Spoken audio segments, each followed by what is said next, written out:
Okay, so picture this. You get this wild invitation to a super secret, super deluxe resort way out in the middle of the desert.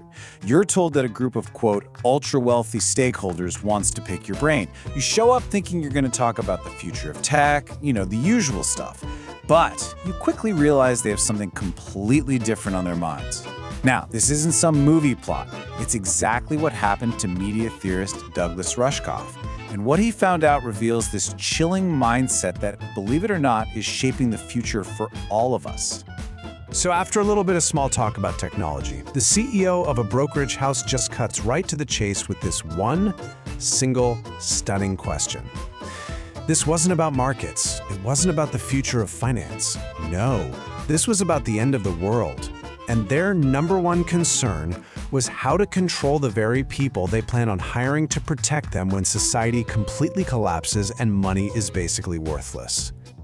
So, how did we even get to that insane question? Well, Rushkoff said he was basically whisked away from a private airfield to this meeting with 5 guys. Literally some of the richest people on the entire planet. He was all set to give his prepared talk, but yeah, they had their own agenda. At first, the conversation started with all the typical tech bro questions. Bitcoin or Ethereum, VR or AR. But then, the focus just completely pivoted.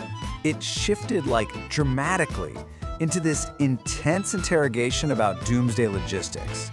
They were literally just testing their survival strategies on him, and they were 100% serious. And they even had this little euphemism for the apocalypse, the event.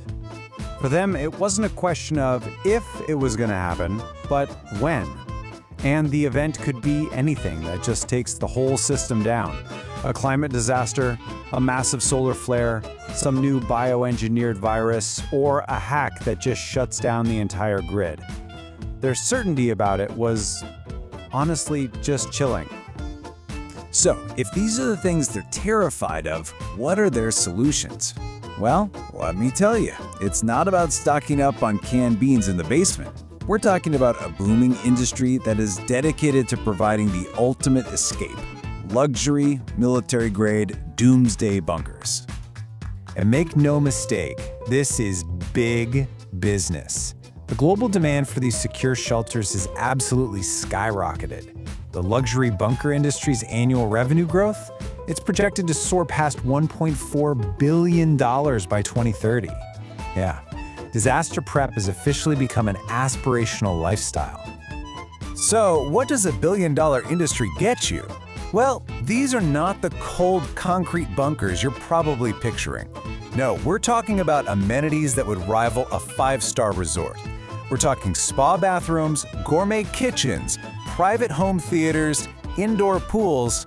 They even have virtual windows and artificial sunlight to simulate the outside world that you've just left behind. The whole paradox here is just stark. You have companies like Atlas Survival Shelters designing these interiors that look like a high-end city apartment. But just beneath that minimalist surface, it is a fortress. It's got galvanized steel walls, bulletproof doors, and air filtration systems designed to withstand nuclear, biological, and chemical attacks. It is luxury living that defends like a straight-up tank.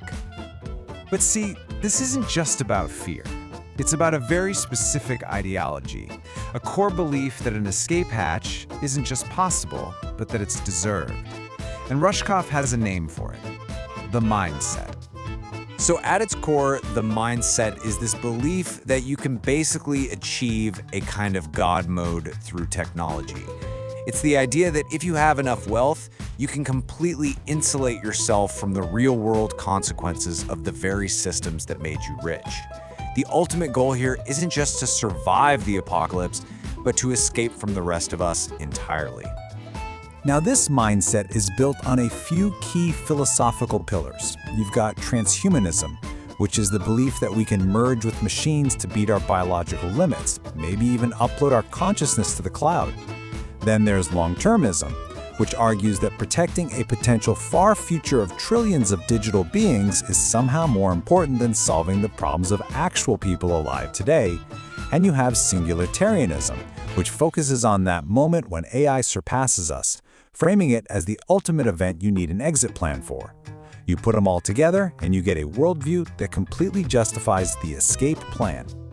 And that, right there, is the end game, to become self-sovereign. It's this fantasy of complete and total independence, of being both the king and the only subject of your own isolated little reality. It's about building a world where you just don't have to deal with the messy, unpredictable nature of other human beings. But this is where the supposedly foolproof plan starts to show some really serious cracks.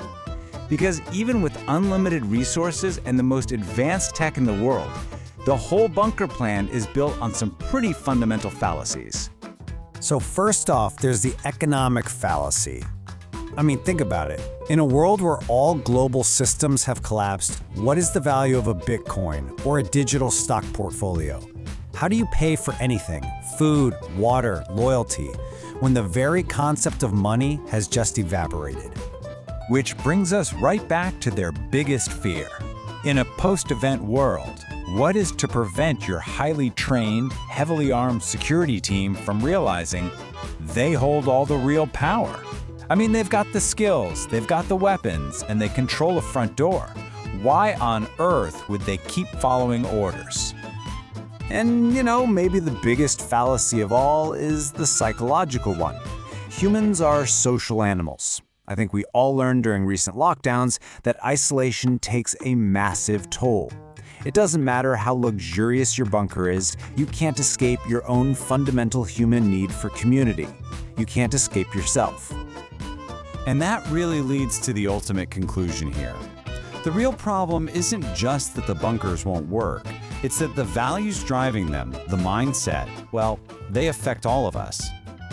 I mean, this whole idea that we can find some simple tech solution or a personal exit strategy for massive, complex problems, it's really seductive, and you see it everywhere. Instead of doing the hard, collaborative work of actually fixing society, we're all kind of encouraged to just optimize our own lives, to find our own little bunker, whether it's a financial one, a digital one, or a physical one. When Rushkoff was asked how to command loyalty, his answer was so shockingly simple. It wasn't about special crypto collars or robot guards. It was about humanity. He told them to build relationships, to create mutual respect, to treat their security team like partners. A solution so simple and so human-centric that they apparently just dismissed it. So ultimately, this whole deep dive leaves us with a really fundamental question. It's the moral dilemma right at the heart of the mindset.